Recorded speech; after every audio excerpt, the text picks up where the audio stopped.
Brain fact के मोअज़्ज़ज़ दोस्तों अस्सलाम वालेकुम, मैं हूं इरफान। और दोस्तों केमिस्ट्री के लिए 1918 का नोबेल प्राइज अब तक दिए जाने वाले नोबेल प्राइजेस में सबसे अहम था। ये जर्मन साइंसदान फ्रिट्ज हाबर को दिया गया था और उनको ये प्राइज इंसानियत को दरपेश सबसे बड़े मसले को हल करने की वजह से दिया गया। इसकी इजाद आज 4 अरब से ज्यादा लोगों की जिंदगियों की जिम्मेदार है। लेकिन जब इसे ये नोबेल प्राइज मिला तो उसके बहुत सारे दोस्तों ने इस सेरेमनी में ही जाने से इनकार कर दिया। 2 दूसरे नोबेल प्राइज जीतने वाले साइंसदानों ने एहतजाजन अपने इनाम मुस्तरद कर दिए। न्यूयॉर्क टाइम ने इस पर एक बहुत सख्त आर्टिकल भी लिखा। वो बैक वक्त एक बहुत अच्छा और एक बहुत बुरा साइंसदान था।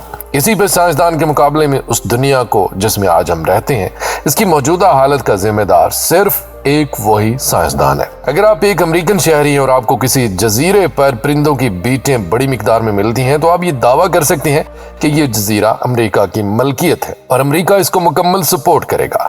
अमेरिकी सदर को ये इख्तियार हासिल है कि वो नेवी और आर्मी को उस जगह पर भेजे जो जजीरा परिंदों की बीटों से मुकम्मल तौर पर भरा हुआ है और आपके इस नए दरियाफ्त शुदा जजीरे का मुकम्मल तहफ़्फ़ुज़ करे।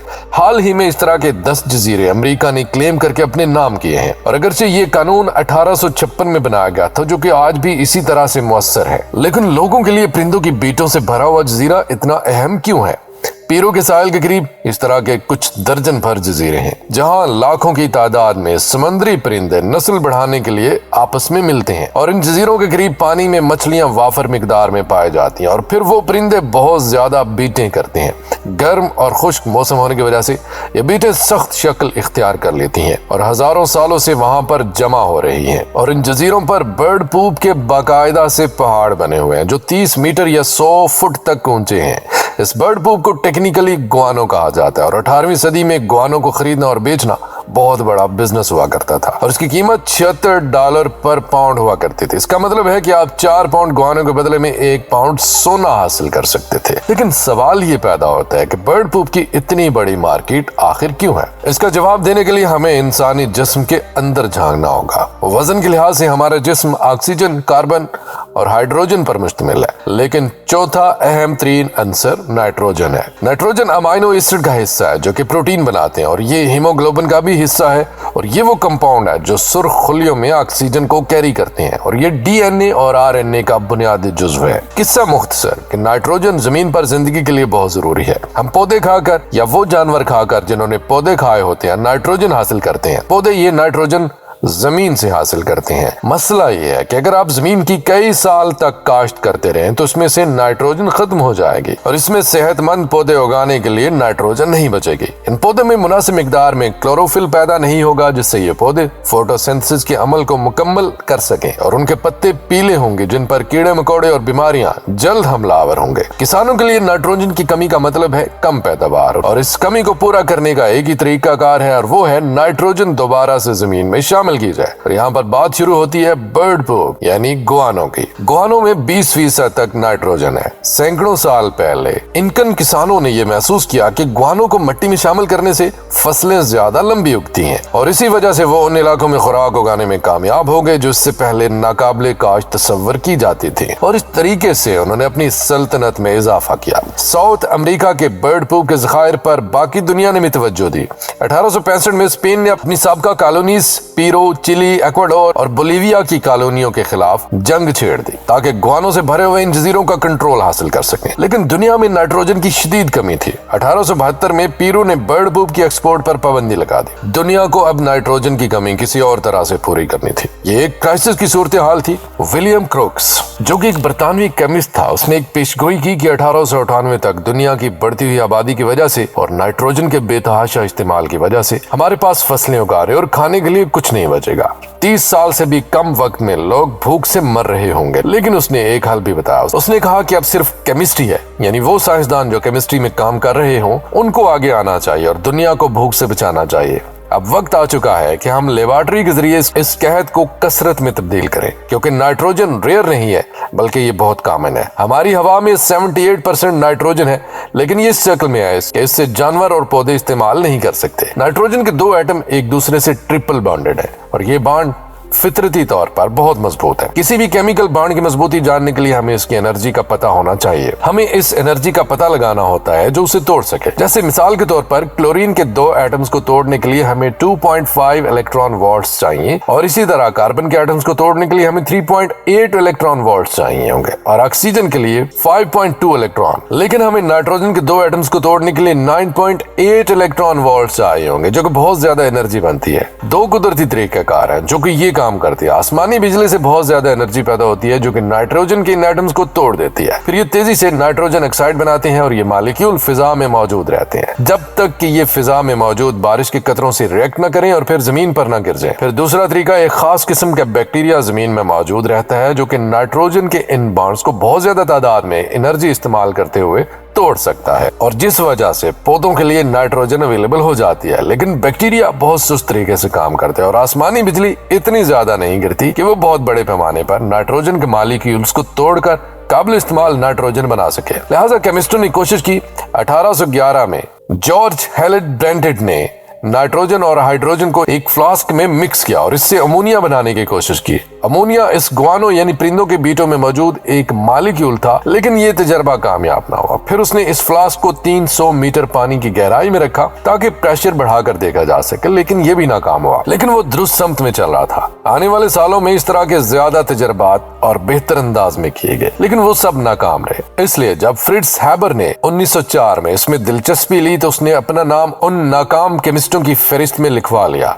वो 36 साल का था और कार्लसरू यूनिवर्सिटी में पढ़ाता था, और उन्हीं दिनों में उसके यहाँ एक बेटा भी पैदा हुआ जिसका नाम था हरमन, और उसकी बीवी भी उसकी जिम्मेदारी थी जिसका नाम था क्लेरा। ये इन पहली खवातीन में से थी जिन्होंने केमिस्ट्री में PhD की हुई। फख्र और मुकाबले के एहसास के साथ हैबर ने 5 साल इस मसले को हल करने में लगा दिए। उसका आइडिया था कि नाइट्रोजन और हाइड्रोजन को हाई प्रेशर की बजाय हाई टेम्परेचर के जरिए इकट्ठा किया जाए, और ये सब किसी अमल इंगेज की मौजूदगी में किया जाए। और एक ऐसी चीज चाहिए थी जो कि डी एटॉमिक नाइट्रोजन से पैदा होने वाली एनर्जी को कम कर दे। ये सब करने के लिए नई तजर्बेगाह और नए तजर्बाती साजो सामान इजाद करने की जरूरत थी। हैबर ने इस प्रोजेक्ट पर दिन रात अनथक मेहनत से काम किया और एक ऐसा इक्विपमेंट बनाने में कामयाब हो गया जो कि हाई टेम्परेचर और प्रेशर को बर्दाश्त कर सके। वो खुशकिस्मत भी था क्योंकि वो एक लाइट बल्ब मैन्युफैक्चरिंग कंपनी में टेक्निकल कंसल्टेंट के तौर पर भी काम कर रहा था, और वहां पर उसे कई ऐसी चीजें भी मिल गई थी जिनको तलाश करना बहुत मुश्किल काम था, जैसे कि ओस्मियम। ओस्मियम एक बहुत नायाब अंसर है। उस वक्त सिर्फ 100 किलोग्राम ओस्मियम रिफाइंड शक्ल में मौजूद था, लेकिन वो जिस कंपनी में काम कर रहा था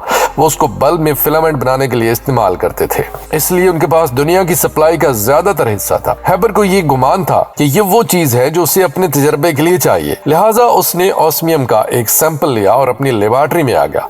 फिर मार्च 1909 के तीसरे हफ्ते में हैबर ने ओस्मियम की एक शीट को प्रेशर चैम्बर में लगाया और फिर नाइट्रोजन और हाइड्रोजन को प्रेशर देना शुरू कर दिया। उसने प्रेशर को 200 एटमॉस्फेयर्स तक बढ़ाया और दर्जा हरारत को 500 डिग्री सेल्सियस तक बढ़ा दिया। इन कंडीशंस में नाइट्रोजन का ट्रिपल बॉन्ड टूट गया और हाइड्रोजन के साथ कीमियाई अमल शुरू हो गया। टोटल गैस मिक्सचर का 6% अमोनिया में तब्दील हो गया।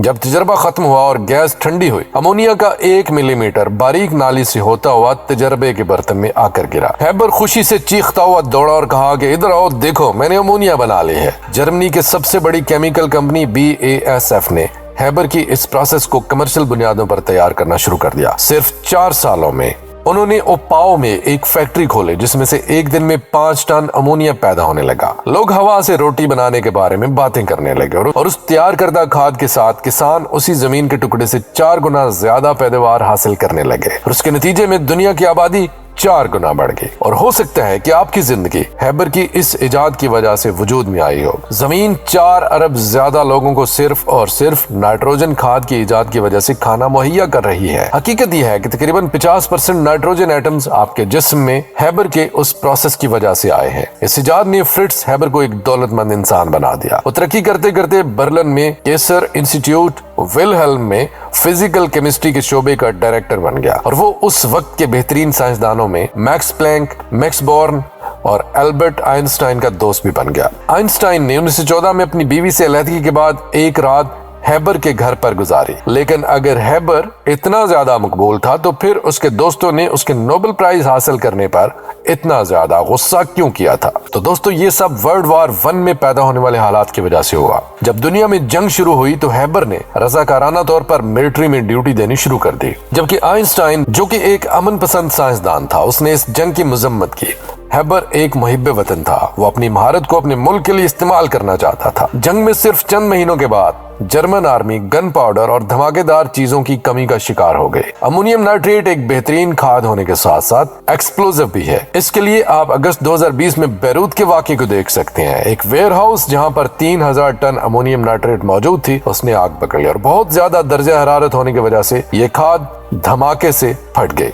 ये धमाका इतना शदीद था जो कि सैकड़ों किलोमीटर दूर से भी सुना जा सकता था। इसमें 217 लोग मारे गए और हजारों जख्मी हो गए और रेक्टर स्केल पर इस धमाके की वजह से 3.3 शिद्दत का मसनूई जलजला भी महसूस किया गया। खाद से मुतल्लिक धमाकों में ये सिर्फ एक था। ओपाओ प्लांट जहां खैबर ने पहला तजर्बा किया वहां भी 1921 में एक धमाका हो चुका है और इसकी वजह भी नाइट्रोजन थी। हम ये पहले ही जान चुके हैं कि नाइट्रोजन के ट्रिपल बॉन्ड को तोड़ने के लिए बहुत ज्यादा एनर्जी की जरूरत होती है, लेकिन सिक्के का दूसरा रुख ये है कि जब नाइट्रोजन के ये एटम मिलते हैं और एक बॉन्ड बनाते हैं तब बहुत ज्यादा एनर्जी रिलीज भी होती है। गन पाउडर के एक्सप्लोजन्स, TNT, नाइट्रोग्लिसरीन और अमोनियम नाइट्रेट ये सब डी एटॉमिक नाइट्रोजन गैस को एक प्रोडक्ट बनाते हैं और इस ट्रिपल बॉन्ड के बनते वक्त बहुत ज्यादा एनर्जी पैदा होती है। हैबर ने फैक्ट्री मालकान को खाद के लिए अमोनिया बनाने के बजाय धमाका खेज मवाद बनाने के लिए नाइट्रेट पैदा करने पर राजी कर लिया। इसके सुपीरियर्स इस तरह की तब्दीली को नाकाबिले अमल ख्याल करते थे, लेकिन खैबर लगा रहा और जल्द ही उसने उसमें कामयाबी हासिल कर ली। ये फिजा से रोटी बनाने से लेकर फिजा से बम बनाने तक का सफर था, लेकिन हैबर का ख्याल था कि केमिस्ट्री इस जंग में बहुत ज्यादा कंट्रीब्यूशन कर सकती है। दिसंबर 1914 में उसने एक केमिकल हथियार का तजर्बा किया लेकिन नाकाम रहा। हैबर को यकीन था कि वो उससे कहीं ज्यादा बेहतर कर सकता है। उसने एक ऐसी गैस बनाने के मुतालिक सोचा जो कम कंसंट्रेशन पर बहुत ज्यादा मौलिक हो सकती है और हवा से भारी हो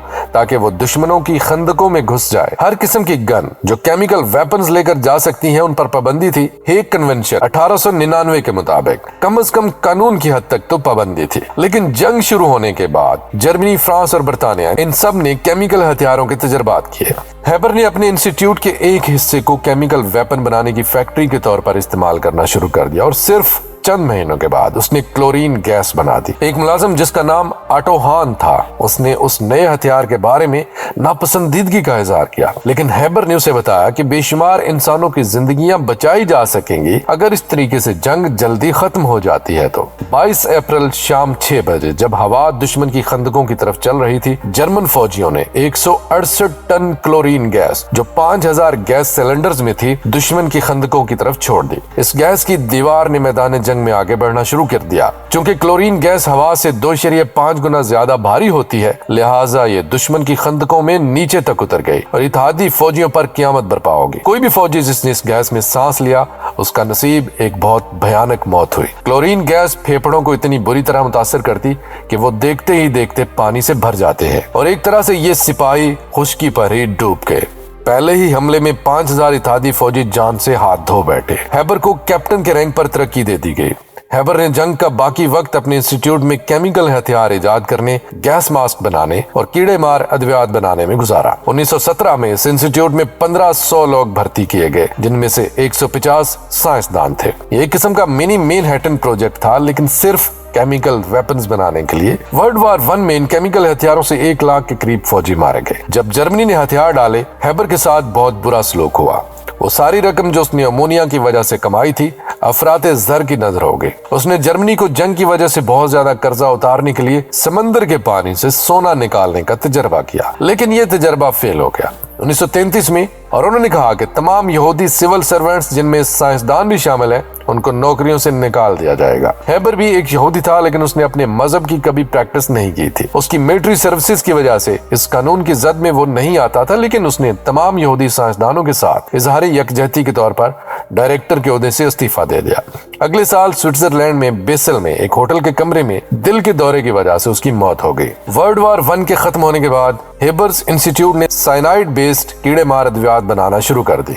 اس کی بو بالکل نہیں تھی، لہٰذا اس میں ایک کیمیکل مکس کرنا شروع کر دیا گیا تاکہ لوگ اس کیمیکل کی وجہ سے اس گیس سے محتاط رہے، اور اس طرح سے اس بننے والی گیس کو زائکلون بی کا نام دیا گیا۔ ہیبر کی موت کے 10 سال بعد نازیوں نے سائنسدانوں سے درخواست کی کہ اس گیس سے بدبو پیدا کرنے والا کمپوننٹ ختم کر دیا جائے، اور زائکلون بی کی اس قسم کو ہولوکاسٹ میں استعمال کیا گیا جس میں یہودیوں کی نسل کشی کی گئی۔ اس ساری کہانی کو دیکھتے ہوئے ہیبر کو ایک ویلن یا ایک ہیرو کے طور پر پیش کرنا بہت آسان ہے کہ اس نے دنیا کی آدھی آبادی کو خوراک مہیا کی، اور ساتھ ہی ساتھ اس نے اسی امونیم نائٹریٹ سے دھماکہ خیز مواد اور کیمیکل ہتھیار بھی بنائے۔ تو دوستو، آپ کی نظر میں ہیبر کیا ایک ہیرو ہے یا ایک ویلن؟